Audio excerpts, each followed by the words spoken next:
Depois destas coisas, vi 4 anjos que estavam sobre os 4 cantos da terra, retendo os 4 ventos da terra, para que nenhum vento soprasse sobre a terra, nem sobre o mar, nem contra árvore alguma.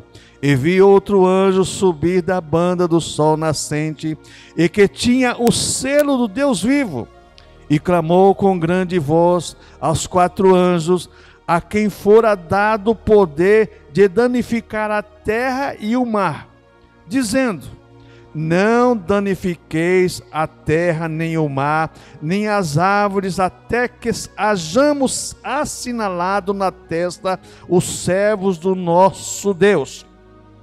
E eu vi o número dos assinalados, e eram 144.000 assinalados, de todas as tribos dos filhos de Israel.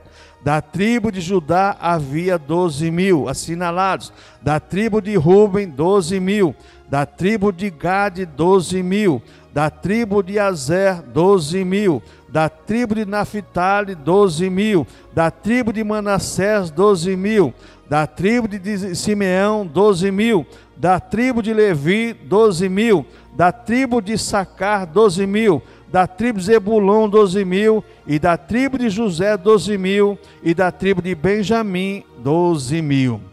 Depois destas coisas olhei, e eis aqui uma multidão, a qual ninguém podia contar, de todas as nações, e tribos, e povos, e línguas, que estavam diante do trono e perante o Cordeiro, trajando vestes brancas, com palmas nas suas mãos. E clamavam com grande voz, dizendo: salvação ao nosso Deus, que está sentado no trono, e ao Cordeiro.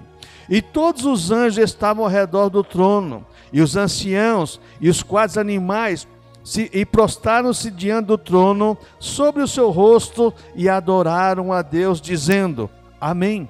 Louvor, e glória, e sabedoria, e ações de graça, e honra, e poder, e força ao nosso Deus, para todo sempre.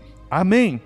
E um dos anciãos me falou, dizendo: esses que estão vestidos de vestes brancas, quem são e de onde vieram? E eu lhe disse-lhe: Senhor, tu sabes. E ele disse-me: estes são os que vieram da grande tribulação, lavaram as suas vestes e as branquearam no sangue do Cordeiro. Por isso estão diante do trono de Deus, e o servem de dia e de noite no seu templo. E aquele que está sentado sobre o trono os cobrirá com a sua sombra. Nunca mais terão fome, nunca mais terão sede, nem sol, nem calma alguma cairá sobre eles, porque o Cordeiro que está no meio do trono os apacentará e lhes servirá de guia para as fontes das águas da vida, e Deus limpará dos seus olhos toda lágrima. Senhor Deus e Pai, eu te agradeço pela tua palavra, meu Pai. Te agradeço porque ela é santa, bendita e eficaz, e mais penetrante que espada de 2 gumes. Senhor, nos abençoa dos altos céus, em nome do Senhor Jesus Cristo. Amém. Irmãos, esse capítulo 7, ele está dentro do 6º selo, que foi aberto no versículo 12 do capítulo 6, que é aberto o 6º selo. Aí João olhou, e eis que grande tremor de terra, e nós falamos sobre isso. Então agora no capítulo 7, dentro da abertura desse 6º selo, começa a acontecer coisas tremendas. Já é o período da grande tribulação. E nós vamos ver aqui, irmãos, que agora aqui nesse período da grande tribulação, a partir dos 3 anos e meio, nós vamos encontrar aqui agora a salvação dos 12.000 de cada tribo de Israel. E tem 2 tribos que não vai ter 12.000, foi substituídas por outro nome. Nós vamos ver sobre exatamente isso. E é interessante, irmãos, quando nós começamos a olhar para essas questões, e nós vamos ver no versículo 1 do capítulo 7, os 4 anjos em pé nos 4 cantos da terra. Isso simboliza os 4 pontos cardeais: norte, sul, leste e oeste. Deus tem o domínio de tudo e de toda, a criação é de Deus, Ele criou, Ele que governa e Ele que age da maneira que Ele quer. E a Bíblia diz aqui que esses quatro anjos estavam retendo os 4 ventos. Vento soprava do norte, não vinha. Soprava do sul, não vinha. Do leste, não vinha. Do oeste, não vinha. Irmãos, você já imaginou o planeta Terra sem ar, sem vento? Que situação terrível. Você já foi numa cidade que você chega assim, meio-dia até 2 horas da tarde, que não tem vento, e aquele sol de 40 graus, que você olha assim, o sol está tremendo, parece que o sol está derretendo, aquilo por baixo da camisa assim, o sol está escorrendo, coisa terrível. E nós vamos ver o que Deus vai fazer. A igreja já não está mais aqui, a igreja já foi arrebatada, lá no capítulo 3, final, a igreja da Odisseia, que tipifica a igreja da última era. A grande tribulação começa no capítulo 4, a igreja já foi arrebatada, a igreja está com o Senhor, no corpo glorificado, no corpo da eternidade. Isso aqui é para quem ficar aqui. E eu quero lembrar os irmãos de uma coisa: o Apocalipse na igreja primitiva, eles viviam de uma maneira, eles criam de uma maneira, principalmente os crentes de Tessalônica, que eles achavam que Jesus ia voltar naqueles dias. Naqueles dias, eles achavam, é por isso que Paulo orienta aquela igreja: olha, enquanto o Senhor não ouvir o alarido, tocar da trombeta, Jesus não vai voltar não. E eles querem trabalhar, que vai trabalhar, continua trabalhando. Quer dizer, eles esperavam Jesus para aquela época. Hoje a igreja, irmãos, não espera o arrebatamento. Vemos uma igreja que não pensa no arrebatamento. E nós temos que começar a pensar no arrebatamento. Porque a igreja do Senhor Jesus Cristo, queira ou não queira, você crê ou não crê, o problema é seu, não é de Deus, não é da Bíblia Sagrada. A igreja do Senhor Jesus Cristo será arrebatada. Os salvos de todos os tempos serão arrebatados. Quem morrer em Cristo vai ressuscitar para um corpo glorificado. E quem estiver vivo vai ser transformado e vai subir junto com o Senhor. A tribulação e a grande tribulação é para quem ficar aqui e para o povo judeu que não aceitou Jesus.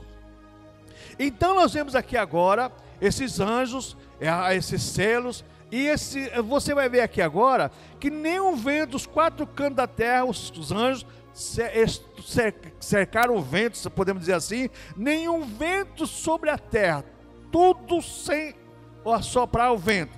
Então nenhum vento sobre o mar, nenhum vento sobre as árvores. O poder de Deus absoluto em dominar toda a criação. Só pode dominar a criação aquele que criou. Só pode dominar a invenção aquele que inventou. Hoje o profissional, por exemplo, um eletrônico, para desmontar uma caixa de som dessa e consertar, ele tem que estudar. Agora o cara que inventou, ele não precisa estudar nada, porque ele já sabe, foi ele que inventou. Então o nosso Deus, irmãos, mostra aqui para nós que na mão dele está o querer efetuar, e ele faz da maneira como ele quer, e da maneira que apraz a ele fazer. Então essas pessoas vão sofrer as consequências, porque o tempo da graça é hoje, a oportunidade da salvação é hoje. Irmãos, na dinâmica dos ensinos de Jesus, a prática do Senhor Jesus Cristo em ensinar era o que, irmãos? Preparar o povo para o juízo de Deus, e a preparar o povo para ter um encontro com Deus. É o que Deus fez no Velho Testamento com os profetas. Os profetas, você pega o profeta Amós capítulo 4, e você vai ver lá no versículo, no final do capítulo lá, e porque isto te farei, ó Israel, prepara-te, ó Israel, para encontrar com o Senhor teu Deus. Então o Senhor Jesus Cristo, os ensinamentos do Apocalipse, é para preparar a igreja para o arrebatamento. Eu sei que esse assunto, irmãos, não é um assunto fácil de digerir. Isso aqui é para crente que espera o céu, para crente que almeja o céu, para crente que ama o céu, para crente que tem certeza que vai morar no céu. Não é para qualquer um.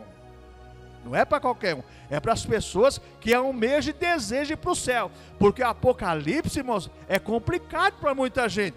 A gente tem medo do apocalipse, tem medo, tem pavor. Eu conheço pessoas que saem correndo. Por isso que existe a escatologia, a escatomania e a escatofobia. A escatologia é bíblica, a escatomania, tudo que acontece é uma maneira das pessoas ver como escatológico, e a escatofobia é medo do apocalipse. Então nós vemos nesse versículo 1, exatamente, domínio de Deus sobre todas as coisas.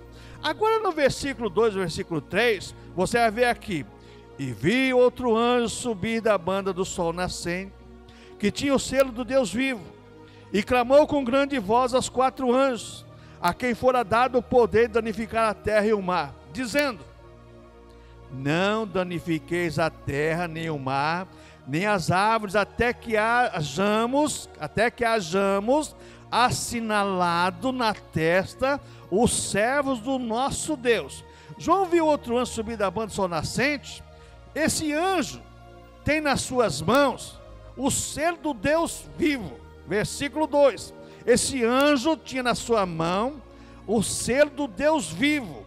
E agora esse anjo clama aos 4 anjos que tinham o poder de causar danos, no verso 2. Porque esse anjo agora foi dado, esse anjo que fora dado o poder de danificar a terra.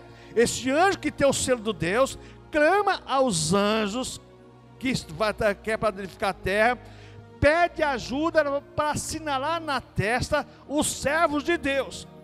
Antes de causar o terror na terra, olha o Deus de amor, irmãos. Isso aqui eu estava pensando, em 2002, quando eu fiz uma revisão de uma apostila para a faculdade, que eu dava aula de escatologia, e isso aqui me levou, que Deus amoroso que os cristãos têm. E os cristãos não valorizam esse Deus de amor.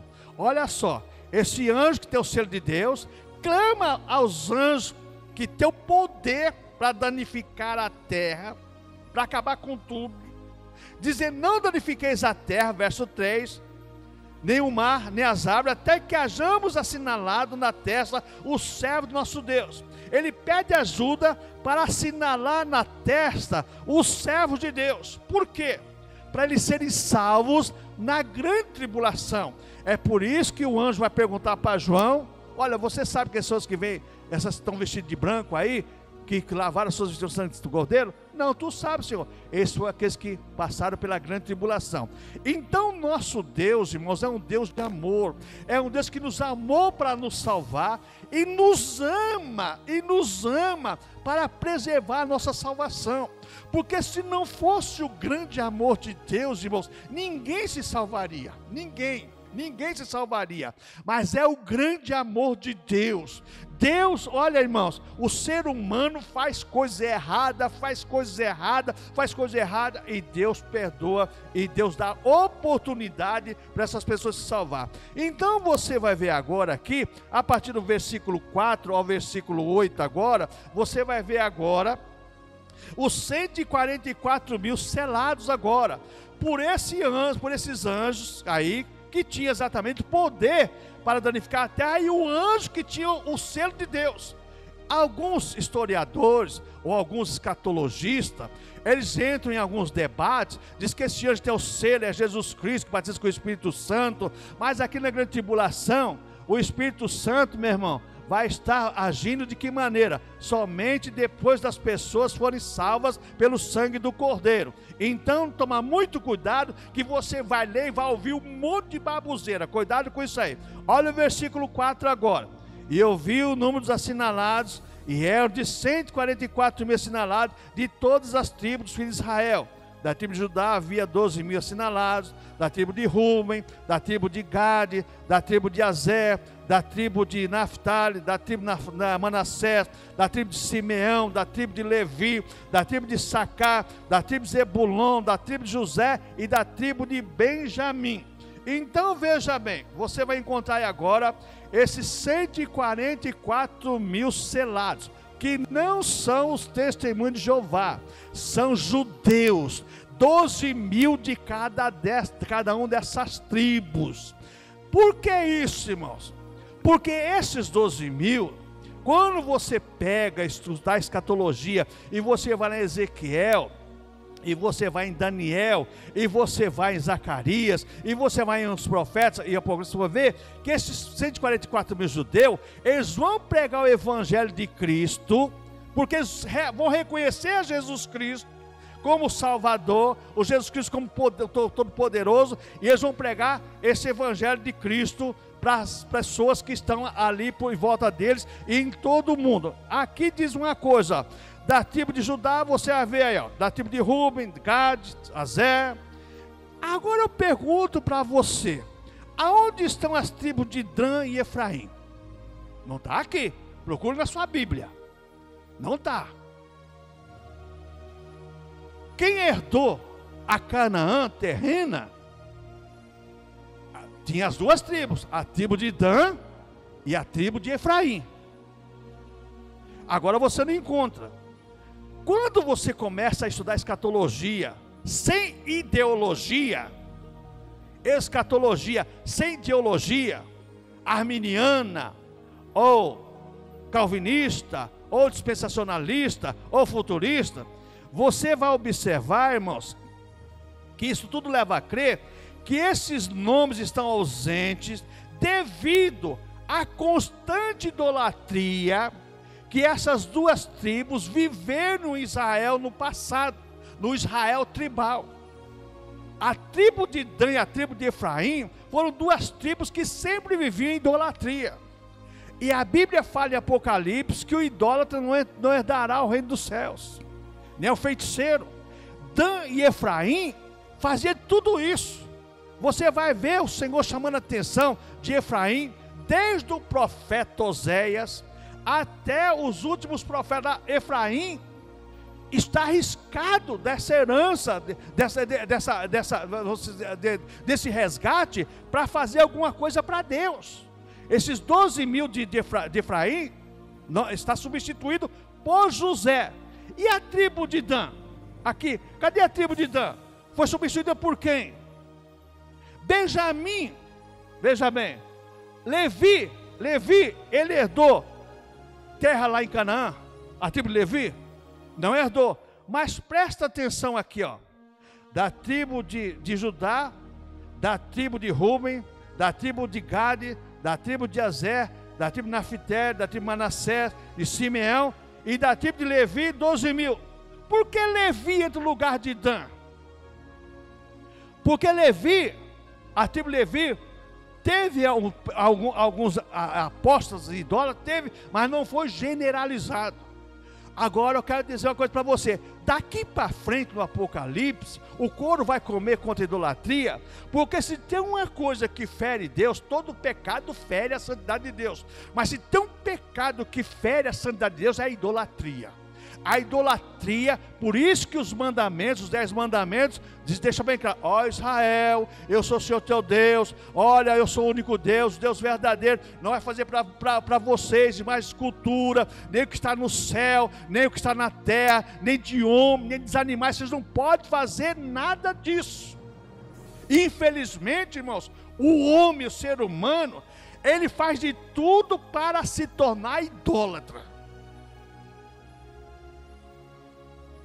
Olha, você pega os cristãos, irmãos, a última vigília que eu fui lá no ginásio da Portuguesa, eu fiquei escandalizado com uma coisa que eu vi com os cristãos. Estava até gostosa a vigília, mas quando chegou a camarada lá, depois da tarde da noite lá, que chegou o camarada lá, os cristãos correndo para passar a mão no cara. Aí eu perguntei para o cidadão, falei: para que passar a mão no cara? Para pegar unção. Falei: Jesus querido, meu Deus do céu, olha só, pegar unção, passar a mão para pegar unção. Os cristãos, queiram ou não queiram, eles fazem ídolos e só se tornam idólatras. É um problema sério sobre isso. Então você não vai encontrar, é ausente, a tribo de Dan e a tribo de Efraim. Por quê? Devido à idolatria. Irmãos, tomaram muito cuidado para não sermos idólatras. A idolatria é um pecado terrível contra Deus. Agora, a partir do versículo 9, você vai ver que tudo isso aqui está dentro do 6º selo. Agora Deus agindo com autoridade e poder sobre toda a sua criação, cercou norte, sul, leste a oeste, sem vento. Os anjos que ia destruir a terra, e o anjo que tinha o selo de Deus na sua mão agora, selou os 144 mil. Então vamos ver aqui a partir do verso 9 agora, até o versículo 17, o que nós aprendemos aqui.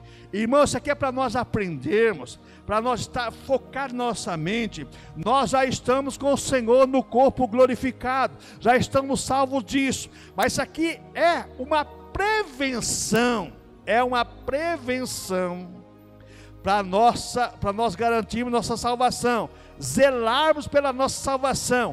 O Apocalipse, quando você interpreta ele literalmente, é uma prevenção, é como certa feita eu ouvi, é uma vacina para você despertar contra o sono da alma, contra o sono da negligência espiritual.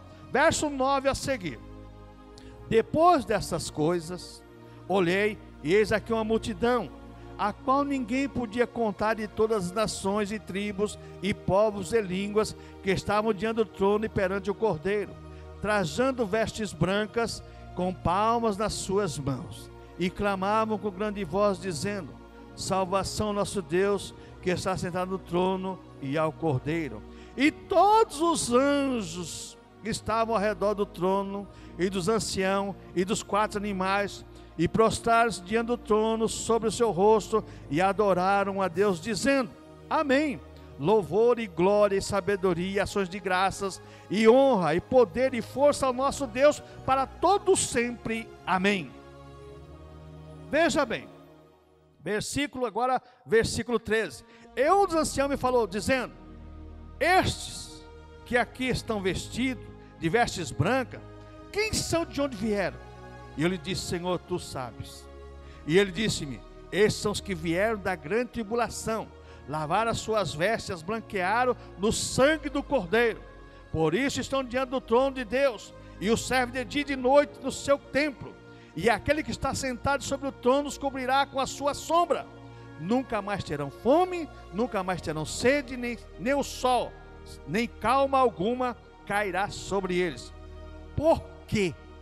O Cordeiro que está no meio do trono os apacentará e lhes servirá de guia para as fontes das águas da vida, e Deus limpará de seus olhos toda a lágrima.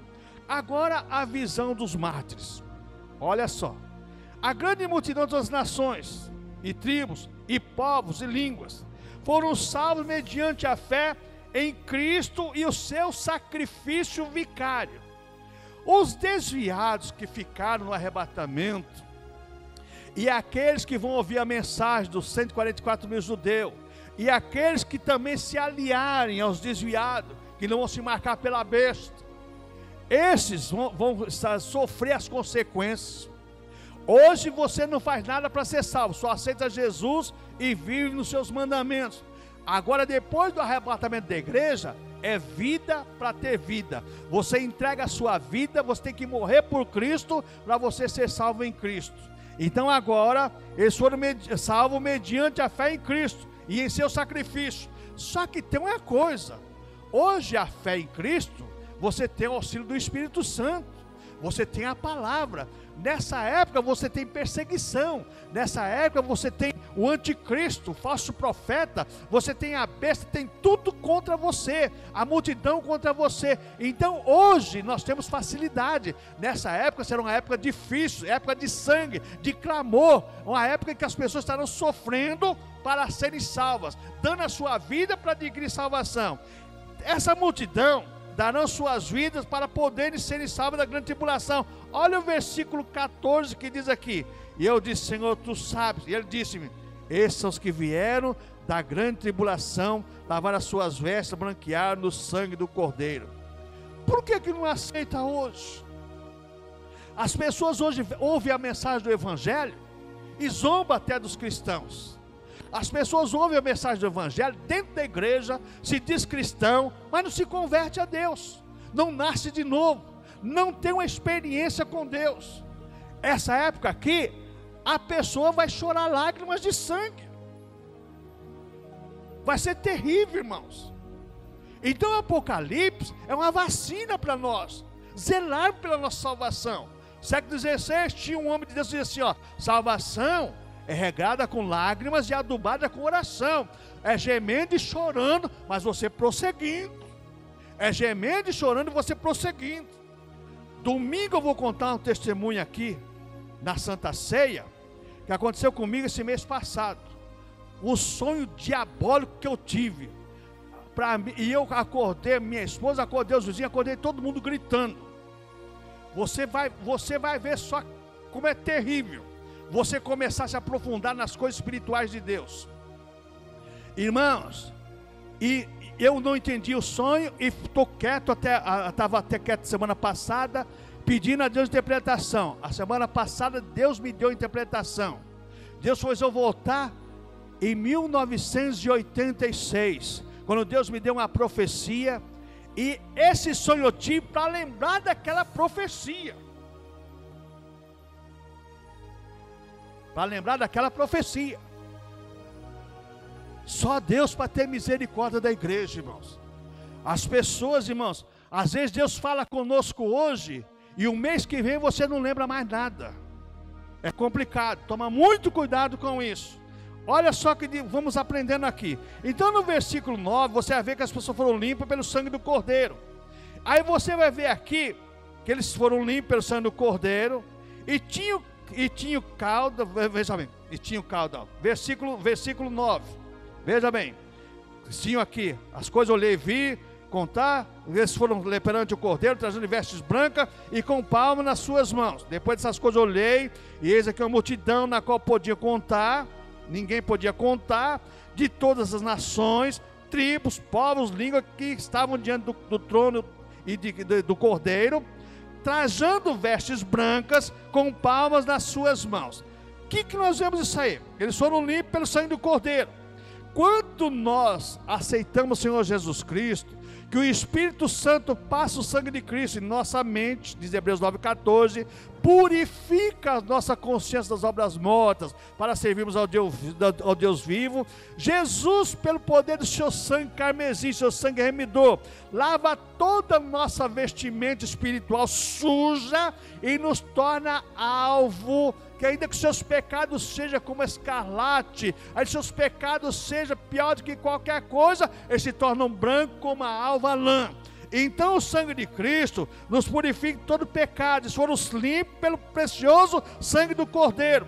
As palmas e flores nas mãos representam a vitória conquistada. Olha o que diz aqui: hoje nós somos salvos e não temos palmas. Olha o que diz aqui, isso, veja bem, de povos, línguas, que estavam diante do trono e perante o Cordeiro, trajando vestes brancas, com palmas nas suas mãos. Veja bem, nós não temos hoje, nós podemos aplaudir ao Senhor, mas não temos essa flor, essa palma em nossas mãos. Esses aqui tem, por quê?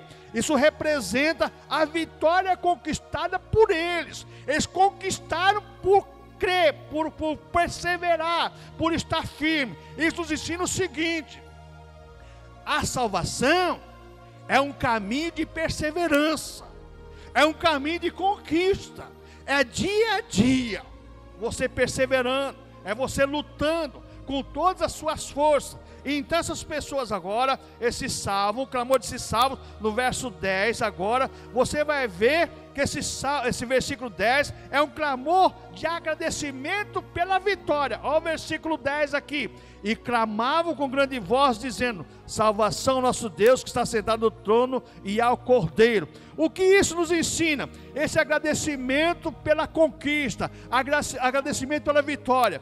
A igreja, a koinonia da igreja, a comunhão da igreja, do corpo de Cristo, o que representa neste mundo, irmãos, exatamente é isso: é o agradecimento pela nossa vitória adquirida, pela nossa salvação eterna. Então os louvores entoados pela igreja, a pregação da palavra, tudo que é feito em um culto é em agradecimento à nossa salvação, é agradecimento ao nosso Salvador, é agradecimento pela conquista que Deus nos dá através do precioso sangue do Senhor Jesus Cristo. Irmãos, isso é importante, isso nos ensina muito, irmãos. a nos aprofundar nisso. E quando a gente olha agora o versículo 11, você vai ver: e todos os anjos estavam ao redor do trono e dos anciãos, e os 4 animais prostraram diante do trono e sobre o seu rosto e adoraram a Deus. O que eu aprendo aqui, irmãos? E todos que estão ao redor do trono de Deus prostraram-se e adoraram. Toda a criação, irmãos, você pega os salmos a partir do salmo 146, todo o salmo, mas a partir do salmo 146 até o salmo 150, encerra o salmo 150 com com a redundância de tudo o que Deus queria dizer através do louvor. E tudo que tem fôlego, louve ao Senhor. Lá você vai encontrar no salmo, parte 146, você vai encontrar a baleia louvando ao Senhor, os animais marinhos louvando ao Senhor, as aves louvando ao Senhor, as árvores louvando ao Senhor, tudo louvando ao Senhor. E agora, quando chega no salmo 150, encerra: e tudo que tem fôlego, louve ao Senhor. Tudo. Você vê de manhã, lá no sítio, lá no meio do mato, a festa que faz aquela passarada, até os bichos, tudo faz festa. Tudo faz festa. A mesma coisa no mar, que a Bíblia fala que as baleias louvam ao Senhor. Olha lá, monstro marinho, baleia, tudo louva ao Senhor. Tudo que tem fôlego tem que louvar ao Senhor. Então agora, essas pessoas foram salvas na grande tribulação, e até os anjos que estavam ao redor do trono de Deus agora, o que eles fazem? Eles prostram-se para adorar ao Senhor. Adorar a Deus por quê, irmãos? Porque o Deus de amor, o Deus de misericórdia, o Deus que tinha dado ao anjo que tem o selo de Deus para selar os salvos, e chamar os 4 anjos que tinham poder para danificar a terra, para ajudar a assinalar esses salvos. Agora eu pergunto mais uma vez, irmãos: será que nós salvos, nós temos na nossa mente que o nosso propósito fundamental, o nosso propósito primordial é adorar ao Senhor? É glorificar o Senhor pela nossa salvação? Ou nós nos reunimos por costume, por tradição, ou por alguma outra coisa a mais? Não, irmãos. O salvo, ele tem prazer em louvar e adorar o Senhor por causa da sua salvação. Então nós vemos essas pessoas aqui, e você vê agora no verso 12, aqui que diz assim, ó, dizendo, olha só, estou adorando a Deus dizendo: amém, louvor e glória e sabedoria e ações de graças e honra e poder e força ao nosso Deus para todos sempre, amém. O que eu aprendo com isso, irmãos? Esse cântico do verso 12 é especial porque começa com um amém e termina com um amém. Olha o que diz o versículo 12, dizendo amém, para sempre, amém. O que significa a palavra amém, irmãos, na Bíblia Sagrada? Assim seja. Estou confirmando, é isso mesmo. Tem que adorar a Deus, tem que bendizer a Deus, tem que exaltar a Deus, o Criador, e não a criatura. Ô irmãos, como isso é importante para nós, igreja, irmãos. Eu não sei, irmãos, mas quando você começa a observar essas questões, então o louvor aqui no Salmo, no versículo 12, é atribuído a Deus. Ele é intrínseco ao Criador, não à criatura. É Deus que é exaltado, é glorificado. Então, quando a gente olha para essa questão, irmãos, tomamos muito cuidado para não sermos seduzidos, irmãos. Hoje está surgindo, irmãos, existe um problema sério, que de tempos em tempos surgem costumes para tentar mudar a adoração a Deus.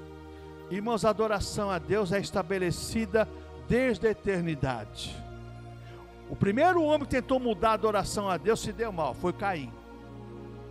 O primeiro homem. Presta atenção numa coisa: Caim foi condenado num culto. Ele e o seu irmão Abel, os dois foram prestar um culto a Deus. O Abel fez o culto como deveria fazer. O Caim fez de acordo com a vontade dele.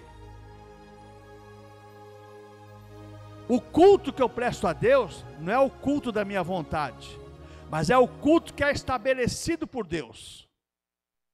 É o culto que Deus já estabeleceu na eternidade. É o Senhor Jesus Cristo que tem que ser exaltado e glorificado. Não adianta ter um culto com glamour, luzes e tantas coisas bonitas, mas não tem o principal, a adoração verdadeira ao Senhor Jesus Cristo. Deus não recebe esse tipo de coisa. Lembra que lá no profeta Amós, Deus fala assim, ó: vocês vêm a Betel e transgredir. Vai cultuar a Deus em Betel, a casa do pão, e faz transgressão. Venha a Gilgal, a casa dos profetas, e multiplicar a iniquidade. Trazei pão do que é levedado, que Deus não aceitava coisa fermentada no culto.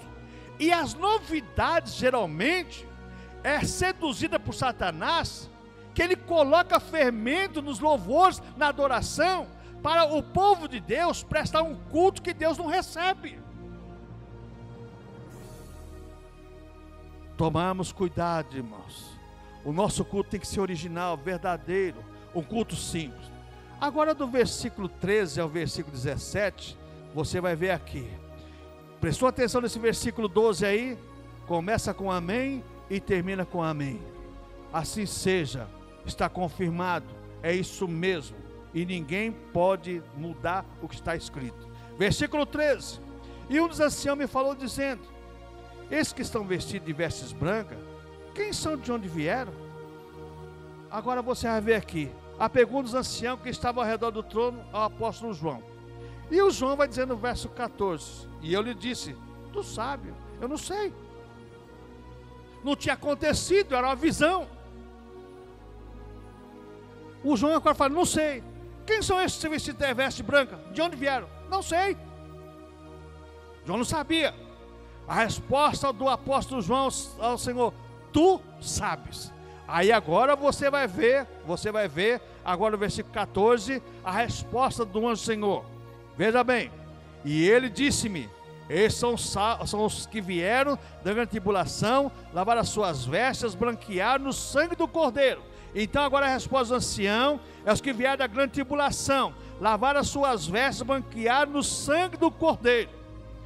Presta atenção no que eu vou dizer aqui, irmãos. Não é crítica, é aprendizado. Quantas mensagens escatológicas você ouve que depois do arrebatamento da igreja o sangue de Cristo não salva mais ninguém? Não, irmãos, o sangue de Cristo salva desde a eternidade até o último dia, quando Jesus Cristo acabar com tudo aqui na terra, até o final da grande tribulação, quando Jesus vai implantar o milênio. O sangue de Cristo vai salvar muita gente. É o que diz aqui, deixa bem claro aqui. A resposta do ancião: que vieram da grande tribulação, lavaram as suas vestes e a branquear no sangue do Cordeiro. O sangue de Cristo é eterno, é o sangue que fala, é o sangue que está vivo, é o sangue que representa a Deus aqui na terra, é um sangue que não pode perder o seu efeito. O sangue de Cristo nunca perdeu e nem perderá o seu efeito. E você vai ouvir e você vai ver de gente boa aí dizendo que o sangue de Cristo, depois do arrebatamento da igreja, acabou, não tem mais efeito. Tem. Ou senão a Bíblia está errada. Mas como a Bíblia está certa, eu creio na Bíblia Sagrada. Ou não está escrito na sua Bíblia aí?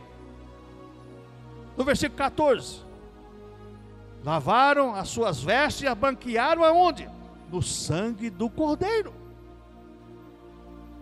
Não adianta, irmãos, tentar mudar a Bíblia. Não porque aí inventa-se alguma coisa, porque no grego clássico, o grego aqui não é clássico, aqui é o grego, aqui é koiné, é a língua simples de toda da época, é a nossa linguagem de hoje comum.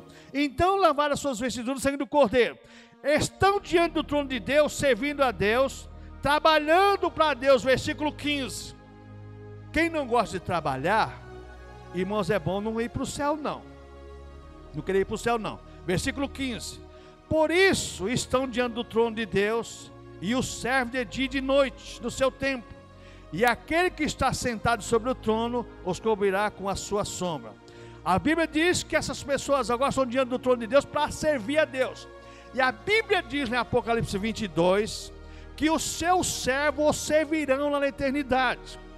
Nós somos chamados para Deus desde a conversão até a eternidade para sermos servos de Deus. Servo é o que serve, é o que trabalha, é aquele que executa alguma coisa. Então toma muito cuidado que Deus criou Adão e Eva era para administrar. Eles tinham um trabalho a fazer lá no Jardim do Éden. Tudo era perfeito, mas eles tinham um trabalho a exercer no dia a dia. Na eternidade, a mesma coisa, irmãos. Vai existir atividades para o ser humano. Só que lá tem uma coisa importante: lá não vai ter velhice, lá não vai ter dor, lá não vai ter enfermidade, lá não vai ter nada disso. Vida eterna é uma vida que só pode ser explicada quando nós chegarmos lá. Só sei de uma coisa, que a Bíblia fala, que lá não vai ter dor, não vai ter lágrima, não vai ter enfermidade, não vai ter velhice, não vai ter nada disso. Então você vai trabalhar e não vai ficar cansado, você vai fazer as coisas para Deus como os anjos fazem, sem limitação. Por quê? Está no corpo glorificado, no corpo original que Deus criou o homem. Então os seus servos o servirão, estão protegidos pelo próprio Deus, diz o versículo 15. Por isso estão diante do trono de Deus, e o serve de noite do seu templo, e aquele que está sentado sobre o trono o cobrirá com a sua sombra, guardado por Deus. Ai, irmãos, Salmo 91 deixa bem claro isso: debaixo das suas asas estarei seguro. Jesus falou: ó Jerusalém, Jerusalém, quantas vezes quiser fazer como a galinha faz seus pintainhos, guardar vocês embaixo das minhas asas. Proteção de Deus, a sombra de Deus é aquele que protege o ser humano. Então agora eles estão guardados, vieram da grande tribulação, estão limpos, purificados e guardados pelo poder de Deus. A mesma coisa somos nós cristãos. Nós estamos guardados pelo poder de Deus. Se acontece alguma coisa contra nós, é permissão de Deus, irmãos. Mas o cristão é alguém que é guardado por Deus. Deus tem prazer em guardar os seus filhos. Deus tem prazer em nos alertar de algumas coisas ruins que vai acontecer. Então toma muito cuidado com isso. Você é cristão, aconteceu alguma coisa, Deus me abandonou. Não, Deus não abandonou não, aconteceu porque Deus permitiu. Então estamos guardados por Deus. Agora no versículo 16 você encontra uma coisa maravilhosa: nunca mais terão fome. Fome é uma bênção, né? Nunca mais vai ter fome, nunca mais terão sede, nem sol nem calma alguma cairá sobre eles. Veja bem, nunca mais sofrerão as angústias da vida terrena. Fome, sede e coisas terríveis que acontecem no nosso dia a dia, lá não vai acontecer, porque vamos viver eternamente com o Senhor, vamos estar guardados pelo próprio Deus. No mundo tereis aflições, mas tem de bom ânimo, disse o Senhor Jesus Cristo. Hoje essa noite quase não dormi, tanta dor, mais dor, mas você está gemendo. Eu não aguento dor na perna, dor na coluna, mas Jesus é bom, irmãos. Jesus é bom, Jesus nos fortalece. Você pede a Deus e Deus confirma a vitória na tua vida. Então nunca mais sofrerão as angústias da vida, conforme o versículo 16. Estarão guiados por Cristo às fontes das águas da vida. Olha o que diz aqui, olha, o versículo 16. Mas nunca mais terão fome, nunca mais terão sede, nem sol nem calma alguns cairão sobre eles, porque o Cordeiro que está no meio do trono os apacentará e lhes servirá de guia para as fontes das águas da vida, e Deus limpará seus olhos todas as lágrimas. Você quer ser guiado para a fonte das águas? É no seu culto que você presta ao Senhor Jesus Cristo. Lembra João capítulo 7, a partir do verso 37, o último dia, o grande da festa, Jesus falou assim: aquele que tem sede, vem a mim e beba, porque do seu interior fluirão rios de águas vivas, que saltarão para a vida. Quando você começa a adorar o Senhor Jesus Cristo, e você é salvo por Cristo, você recebe a Cristo como teu Salvador, agora do seu interior, Jesus faz fluir esse rio da vida hoje. Mas lá, irmãos, vamos estar sendo guiados pelo Senhor, as fontes das águas vivas. Vai ter o rio lá na eternidade, lá para nós desfrutar. árvores. Essas pessoas aqui que foram salvas na grande tribulação, já começam a desfrutar disso. Mas porque nós já estamos no corpo glorificado, que não precisamos de água, não precisamos de pão, não precisamos nada disso. O corpo glorificado se alimenta como os anjos alimentam. E qual é o alimento dos anjos? Pelo que a Bíblia diz, é o maná, que é gostoso, é saboroso. E o povo judeu ainda reclamou do maná. O povo abençoado é o ser humano. E quando que estarão guiados por Cristo, quando as águas da vida serão consolados, recompensados pelo próprio Deus. Olha o versículo 17. Deus, veja bem, vão servir a Deus e ser guiados para a fonte das águas da vida, e Deus limpará dos seus olhos toda a lágrima. Nesse mundo você chora, nesse mundo você tem provação, nesse mundo você tem decepção, desilusão, dor, angústia, você tem tudo neste mundo. Mas na nossa salvação em Cristo, na vida eterna em Cristo, nada disso vai existir. Nada disso vai existir. Nessa vida nós passamos por tudo: tribulação, dor, angústia, velhice, decepção, desilusão. Você passa por tudo. Você ouve o que você não quer ouvir. Mas lá não. Lá você vai ter uma vida de gozo e alegria eterna. Concluindo, irmãos, preze pela tua salvação. Guarde que é teu. Não deixa ninguém tomar a sua coroa, não. Não faça como Esaú, que trocou primogenitura por um prato de lentilha. Tem muitos crentes hoje trocando a salvação por um prato de lentilha, irmãos. Por um prato de lentilha. Tem muitos crentes, irmãos, trocando a salvação. Veja bem, ninguém perde a salvação, troca a salvação. Trocando a salvação por momentos. Perde a vida eterna com Deus por momentos. Arriscado a enfrentar a grande tribulação, e se ele tiver capacidade de sofrer por amor a Cristo, eu falo, eu tenho que preservar a minha salvação, porque eu não aguento dor, eu não aguento apanhar. Irmãos, então eu tenho que guardar a minha salvação, ser perseverante, perseverar dia e noite. Não vou trocar minha salvação por nada, não. O alerta do Apocalipse é isso, irmãos. Mostra o nosso Deus de amor, mostrando para nós, irmãos, que os benefícios que Ele tem para nós, cabe a nós, cada um de nós, irmãos, como igreja do Senhor, vivemos preparados, não como dizia o slogan dos anos 70. Nos anos 70 tinha um slogan, né? Famoso aí em São Paulo: vivamos o dia de hoje como se Jesus voltasse amanhã. Não, viva o dia de hoje como se Jesus voltasse agora. Porque é fácil viver o dia de hoje como se Jesus voltasse amanhã. Opa, Jesus vai voltar amanhã, então hoje vou me acertar, né? É fácil. Mas viver o dia de hoje como se Jesus voltasse hoje. Vai viver hoje? Não sei quando Ele vai voltar.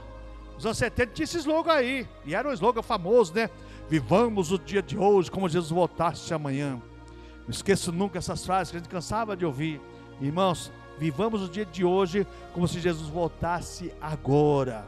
Como é que está a tua alma? Como é que está o teu coração? Como é que está a tua mente, irmãos? Perdoe. Irmãos, não deixe seu raiz de amargura tomar conta da tua alma. Não troque a tua salvação por birrinhas, às vezes por birras, irmãos. Tem pessoas perdendo a salvação, trocando a salvação por birra. Não, eu vou sofrer as consequências, mas também vai ter que pagar. Vai nada, o camarada se converte, se acerta com Deus, e você vai acabar indo pagar o preço muito alto.